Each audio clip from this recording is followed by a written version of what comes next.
আজকের ভিডিওয়ে মূলত আলোচনা করব দুটো বিষয় নিয়ে। একটা হচ্ছে যে সোনি ব্যারেটো এই লেভেলের প্লেয়ারদের কেন আর আমরা দেখতে পাই না মোহনবাগানে খেলতে, বা মোহনবাগান কেন ওই ধরনের ভালো প্লেয়ার নিয়ে আসতে পারে না। এখন যারা আসছে তারা স্ট্যান্ডার্ড মানের, কিন্তু ওই লেভেলের প্লেয়ার আর আসে না কেন। নেক্সট, হাবাসকে নিয়ে কিছু তথ্য পাওয়া গেছে, সেটা আপনাদের সঙ্গে শেয়ার করব। হাবাসের শারীরিক অবস্থা নিয়ে এবং তার সঙ্গে ন্যাচারালি পরের সিজনে কোচিং করার ব্যাপারটাও জড়িয়ে আছে। এবার প্রথমে যদি চলে আসি, যে আমরা দেখেছি ব্যারেটোর মতো কোয়ালিটির প্লেয়ার, ওডাফার মতো কোয়ালিটির প্লেয়ার, সোনি নর্ডের মতো কোয়ালিটির প্লেয়ার তারা মোহনবাগানে খেলে গেছেন। কিন্তু তারপর থেকে আমরা যখন থেকে আইএসএলে এসেছি তখন থেকে যেটা দেখতে পাই, ওই রয় কৃষ্ণা একটু এক্সট্রাঅর্ডিনারি ছিল বাকিদের থেকে।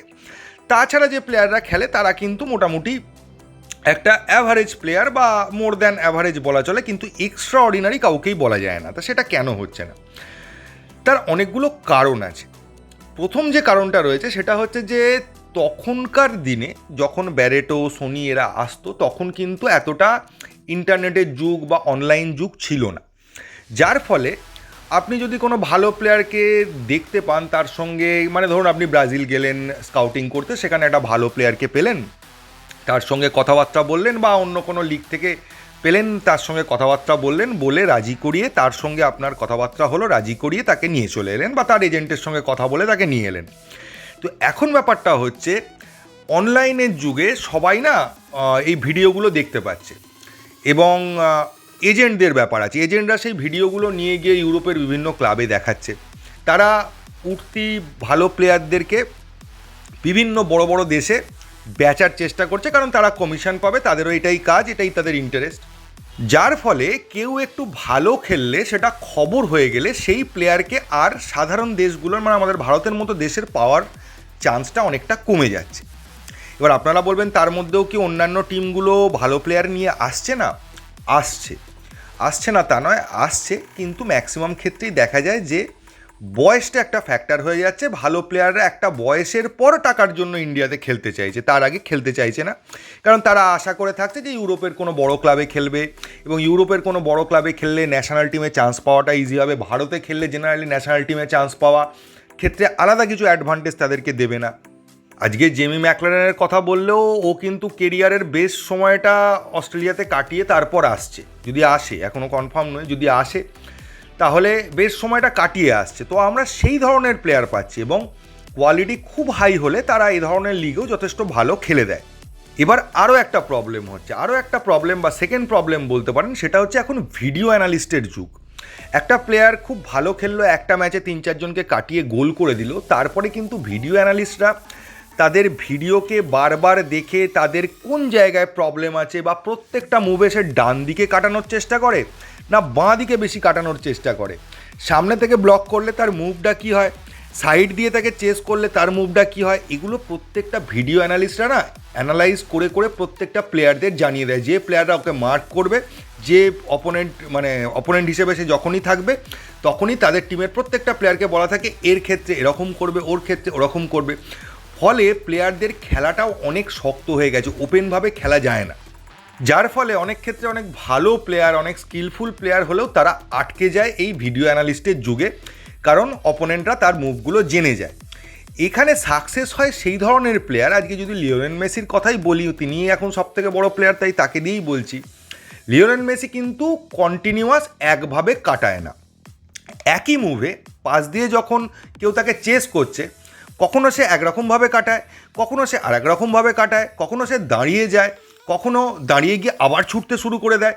তো সে ডিফেন্ডারকে কনফিউজ করে দেয়, এবং প্রতি মুহূর্তে নিজের মুভটাকে চেঞ্জ করতে থাকে, আনপ্রেডিক্টেবল হয়ে যায়। তো এই ধরনের প্লেয়ার যারা আনপ্রেডিক্টেবল, প্রতি মোমেন্টে ডিফেন্ডারকে কনফিউজ করে দেবে যে সে কী করবে, এবং তার কাছে প্রচুর মুভ আছে কাটানোর, সেই ধরনের প্লেয়ারকে আটকানোটা এখনকার যুগেও টাফ। কিন্তু সেই ধরনের প্লেয়ারকে তো আর আমরা টাকা দিয়ে পাবো না, এটাও আমাদের বুঝতে হবে। আর ব্যারেটোর কথা বললে আমি বলতে পারি, ব্যারেটোর কিন্তু ব্রাজিলের ন্যাশনাল টিমে খেলার মতোও যোগ্যতা ছিল। সেই সময় ব্রাজিলের ন্যাশনাল টিমে অনেক বড় বড় প্লেয়ার ছিল, রোনাল্ডিনো ছিল, পুরনো রোনাল্ডো ছিল, ফলে এত ভালো ভালো প্লেয়ার ছিল বলে ব্যারেটো আর ন্যাশনাল টিমে জায়গা পায়নি। এবং ব্যারেটো যেখানে খেলছে সেখানেই কন্টিনিউয়াস ভালো খেলার চেষ্টা করে গেছে, সেই ক্লাবেই থাকার চেষ্টা করে গেছে। ওর ক্ষেত্রে ওই ব্যাপারটা ছিল না যে বারবার ক্লাব সোয়াপ করব বা ইউরোপে চলে যাব বা যদি দেশের হয়ে খেলা যায়, এই ধরনের ব্যাপারটা ছিল না। প্লাস মোহনবাগানকে নিজের ক্লাব বলে ভালোবেসে ফেলেছিল এবং সে ক্লাবের একদম মানে কি বলবো, আমাদের সমর্থকদের মতো আদ্যপান্ত মোহনবাগান ভক্ত হয়ে গেছিল। তো এইসব অনেকগুলো কারণ ছিল বলে ব্যারেটো থেকে গেছিল। সনি নর্ডি ইয়ং বয়সে প্রথম বাংলাদেশ থেকে এখানে খেলতে এসেছিল, তার খেলা দেখার পরই মোহনবাগান তাকে তোলে। যদি সে মানে বাংলাদেশ থেকে এখানে খেলতে না আসতো তাহলে কিন্তু আমরা সনি নর্ডির কথা জানতে পারতাম না। যারা অনেক দিন খেলা দেখেন তারা জানেন যে আমাদের এখানে এসে আমাদেরকে হারিয়ে দিয়ে গেছিলো সনি নর্ডির শেখ জামাল মন্ডি, বোধহয় ধানমন্ডি, এরকম কিছু একটা নাম, আমার নামটা মনে পড়ছে না, শেখ জামাল ধানমন্ডি এরকম কিছু একটা ক্লাবের নাম ছিল ওদের।